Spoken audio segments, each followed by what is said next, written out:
Hello and welcome to EXT37 Mono. This is the last video in the series for the ZX Spectrum 2 Plus. I have also completed recovering the game that the user wanted, so we'll have a quick look at that loading and on the screen. You may have noticed behind me that my TV is missing from the wall, and that's because it fell off. I'm going to have to get a better bracket for it. So during this video we will have to see the game played with the TV just resting on the desk, but that doesn't matter. Okay, so let's get started.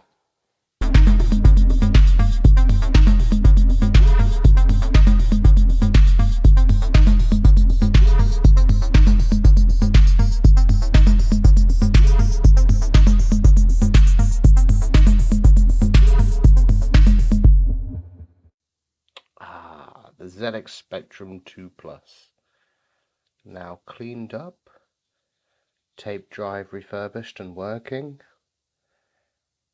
and the game transferred to a brand new tape. The 2 Plus consists of 2 joystick ports and a reset port on the left hand side. There are no buttons or connectors on the right hand side. And on the back we have a grill for airflow, the 9-volt power supply, an expansion slot, RS-232 MIDI port, keypad, the RGB connector that we will be using later on, and the RF module, and the sound, which we will also be using. So, up until now we have had to use the RF modulator port to be able to get a video signal and sound, obviously, from the ZX Spectrum into a TV.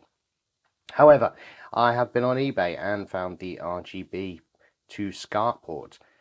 Fortunately, my TV does allow the RGB feature in the Scart to work rather than having to use composite.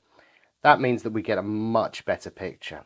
Now, in an ideal world, I would love to have created a lead which went from RGB into HDMI, but unfortunately, due to time constraints and the fact that I am very impatient, I was unable to do this in the sufficient amount of time that I wanted to.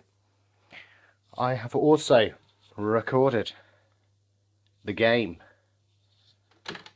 that the owner of the ZX Spectrum wants to play, fresh onto a brand new cassette tape, which I had to find from AliExpress, I think. And here is the brand new RGB to Scart connector. I found this on eBay from the Retro Computer Shack, which is a very good seller if you are looking for this type of thing. For those of you that don't know, a number of these pins in the RGB connector are red, green, blue vertical sync, and they map to pins on the Scart cable. You do have to use a diode and a resistor, and obviously the audio doesn't come out of the RGB. It comes out of the headphone jack on the back of the Spectrum. So that goes in there, and then this is keyed, so it will only go in one way. There's a notch at the top, usually on an RGB DIN connector. It should slot nicely into there. And then, of course, any TV which is compatible and has a Scart connector which supports RGB will be able to take this Scart cable.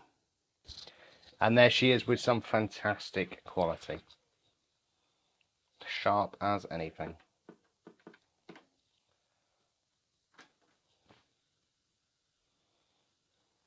There are some artifacts in the colour in the background.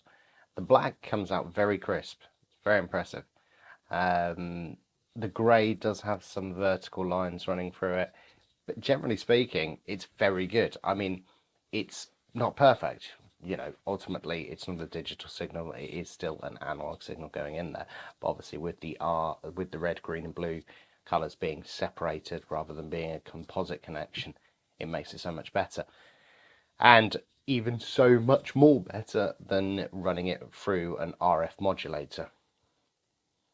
Obviously, back in the day when these Spectrums and other 8-bit computers were released, it didn't really matter how poor the RF signal was because the TVs were old CRTs and they weren't very clear in the first place. So you wouldn't really notice the difference between a RF connection and a composite or even an RGB connection. But on modern flat screen TVs, which with the much higher resolutions, you can obviously tell the difference. The only thing that's noticeable about the new RGB to Scart connection is that the sound is much quieter than what it was on the RF.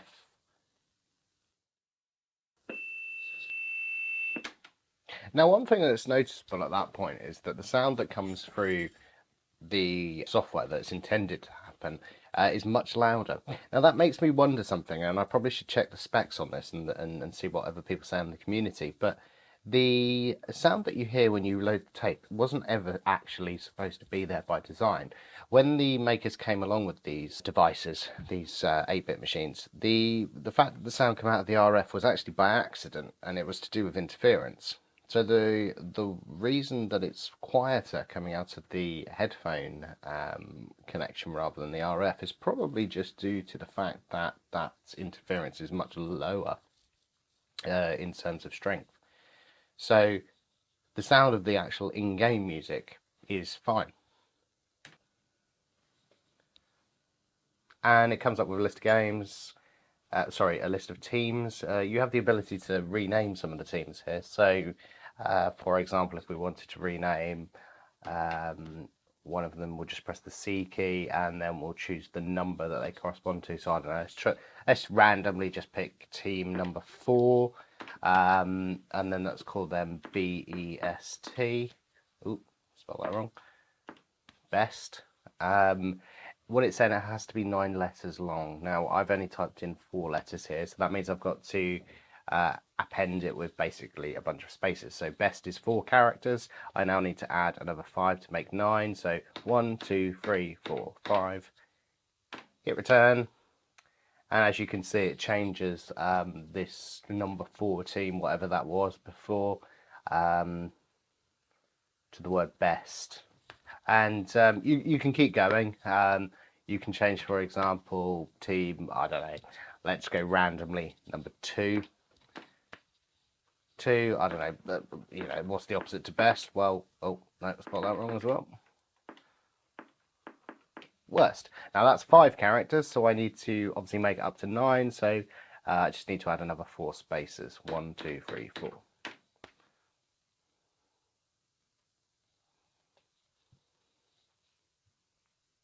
So that means that now team number 4 is the best and team number 2 is the worst. So we can press finish. So we're happy with that. How many points do we want to play? 2 for a win. Sorry, how many points for a win? It will be 2. And then it's basically a case of choosing which team you want to manage. So